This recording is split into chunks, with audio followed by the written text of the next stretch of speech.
مجھے پہلی دفعہ کچھ محسوس ہوا تھا، وہ جسے خوف کہتے ہیں۔ وہاں کوئی باقی نہیں رہا تھا جس کی طرف میں دوڑ کر جا سکتا، کیونکہ میں بچہ ہی تھا اور میرے نزدیک خون موت تھا۔ ایک مانسٹر بچہ جس نے اپنے ماں باپ کو مار دیا۔ فرش پر خون تھا، میرے ہاتھوں پر خون تھا۔ کیا میں نے اپنے ماں باپ کو مار دیا؟ میں نے انہیں مار دیا؟ اور تبھی کوئی دروازے سے داخل ہوا۔ وہ بارودی سے لوگ تھے، باہر ایمبولینس کی آواز آ رہی تھی۔ تم نے مجھے ڈس اپوائنٹ کیا آرش، امی نے وہ خون سے رنگین ہاتھ میری جانب اٹھاتے ہوئے کہا، اور پھر وہ ہاتھ گر گیا۔ تم نے مجھے ڈس اپوائنٹ کیا آرش، وہ آواز کتنی حقیقی تھی۔ آرش نے سرخ ہوتی آنکھوں سے سامنے اس کرسی پر بیٹھے وجود کو دیکھا۔ اتنے سالوں بعد وہ آواز اتنی ہی حقیقی تھی۔ کیا ایک طویل دن وہ دن ہوتا ہے جب آپ کسی ایلوژن سے جاگے ہوں، کسی بے نام خوف سے یا وجود نہ رکھتے ایک سچ سے فرار ہوئے ہوں؟ یا پھر ایک طویل دن وہ ہوتا ہے جب آپ کسی حقیقت سے ممکنہ بھاگنا چاہ رہے ہوں اور وہ حقیقت اپنے پورے وجود کے ساتھ آپ کے سامنے آ کھڑی ہو؟ وہ آواز کتنی حقیقی تھی۔ آرش نے سرخ ہوتی آنکھوں سے سامنے اس کرسی پر بیٹھے وجود کو دیکھا۔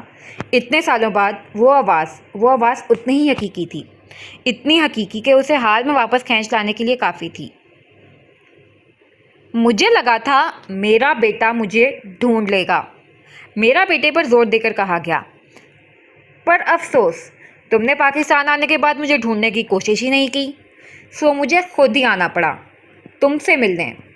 How disrespectful, but it's okay. Arash دروازہ پار کرتا اندر داخل ہو چکا تھا۔ آرش کا ہاتھ غیر محسوس انداز میں کوٹ کی جیب کے اندرونی طرف بڑھا اور پھر واپسی پر وہاں ہتھکڑیاں تھیں۔ وہ حیران نہیں تھا، اس کا ریزگنیشن پروسیس ابھی مکمل نہیں ہوا تھا، اس کے ایکوپمنٹس ابھی اسے لیے نہیں گئے تھے، اور وہ سامنے بیٹھی عورت آج بھی انٹیلیجنس کی وانٹڈ لسٹ میں تھی۔ کچھ لمحے خاموشی سے سرکے اور پھر وہ ایک دم مڑا، بجلی کی تیزی سے۔ لیکن یہ کیا؟ سامنے کوئی عین اس کے ہاتھ پر گن تانے کھڑا تھا، سفید ڈاکٹر کے لبادے میں ملبوس، ڈھلتی عمر اور ماتھے پر پھسلتا پسینہ۔ آپ؟ آرش کی آواز میں سکتہ تھا۔ ماضی مسٹر اور مسز التمش ارمغان کے قتل والا دن۔ موسم ابر آلود تھا، معلوم ہوتا تھا کہ بادل کسی وقت بھی اپنا قابو کھو بیٹھیں گے۔ سید پور کے اختتام پر پہاڑی جنگل کے آغاز پر موجود اس گھر کے سامنے کھڑی ایمبولینس کا دروازہ بند کیا گیا۔ مسٹر التمش کی حالت تشویشناک تھی، انہیں اسٹریچر پر لٹایا گیا۔ الہام بتانی کی حالت قدرے بہتر تھی، ان کے صرف بازو سے خون بہہ رہا تھا جسے فوری طور پر مہیا کی گئی طبی امداد سے روک دیا گیا تھا۔ وہ اسی ایمبولینس میں کریو بیچ پر موجود تھیں۔ ان کا مضطرب تاثر بتاتا تھا کہ وہ اپنے شوہر کے لیے کس قدر پریشان ڈری ہوئی ہیں، لیکن خوف نے انہیں خاموش کر رکھا ہے۔ ساتھ موجود نرس بوائے نے مسز التمش کے سامنے پانی کی بوتل بڑھائی، جسے انہوں نے کانپتے ہاتھوں سے تھاما اور پھر بمشکل ایک گھونٹ حلق سے اتار کے بوتل واپس نیچے کر دی۔ ایمبولینس پہاڑی سلسلے پر بنی سڑک پر اپنی پوری رفتار سے دوڑ رہی تھی، سڑک جس کی ایک جانب پہاڑ اور دوسری جانب کھائی تھی۔ بارش نہ جانے کس وقت شروع ہوئی۔ وہاں کے ڈرائیور ان سڑکوں پر ڈرائیو کرنے کے ماہر ہوتے ہیں، اور وہ تو ایمبولینس کا ڈرائیور۔ لیکن کبھی کبھی چیزیں غلط بھی ہو جاتی ہیں، ایسی کہ جس کے بارے میں سوچا نہ تھا۔ شاید سڑک گیلی تھی یا شاید کوئی پتھر پہاڑی سے لڑکتا نیچے آن پڑا تھا۔ کسی نامعلوم رکاوٹ کے باعث ایمبولینس اچانک چلتی چلتی لڑکھڑائی اور سڑک سے اترتی دوسری طرف موجود کھائی میں جا گری۔ ایمبولینس میں موجود افراد فی الحال مریض کی فکر سے ہٹ کے اپنی اپنی جگہوں پہ اپنا وجود ٹکانے کی کوشش کر رہے تھے۔ جو بل کھاتی کھائی میں گرتی، ایمبولینس کے ساتھ ہی ایمبولینس میں چکر کھا رہے تھے، اور پھر ایمبولینس ایک بڑے پہاڑ سے اٹکتی ایک جگہ ساکت ہوئی، یوں کہ اگلا حصہ آسمان کی جانب اٹھا تھا، جہاں سے ڈرائیور کھڑکی سے نکل کر لٹکتا بازو اور ایمبولینس کی ٹوٹی چھت میں پھنسا سر صاف بتاتا تھا کہ وہ شخص اپنی جان سے ہاتھ دھو بیٹھا تھا، اور ایمبولینس کا پچھلا حصہ زمین پر لگا تھا۔ دو پٹ والے دروازے میں سے ایک دروازہ جو کہ اسٹریچر کے سامنے تھا ابھی تک بند تھا، لیکن دوسرا دروازہ کھول کے زمین کی جانب لٹک رہا تھا۔ وہاں قریب زمین پر ہی دو وجود آڑے ترچے پڑے تھے، ایک نرس بوائے کا وجود، دوسرا الہام بتانی کا۔ نرس بوائے کے وجود میں حرکت ہوئی، اس کا ماتھا ایک طرف سے خون آلود تھا اور ایک ہاتھ کی کہنی کی ہڈی قطری بری حالت میں تھی۔ اس نے اٹھنے کی کوشش کی اور بمشکل بیٹھتا اپنے اطراف کا جائزہ لینا چاہا، کسی احساس کے تحت اپنا وجود گھماتا اپنے پیچھے موجود زمین پر پڑے وجود کو دیکھنا چاہا۔ کیا کچھ لوگوں سے موت بھی ڈرتی ہے؟ سامنے زمین پر پڑا وجود جس کا چہرہ مکمل خون سے لال تھا، بال ماتھے سے ناک اور ہونٹوں تک چہرے پر چپکے ہوئے تھے، اور بالوں تلے موجود آنکھیں مکمل کھلی تھیں، مکمل باتاثر تھیں، گردن بے ڈھنگے سے انداز میں ایک طرف کو لڑکی ہوئی تھی، اور پھر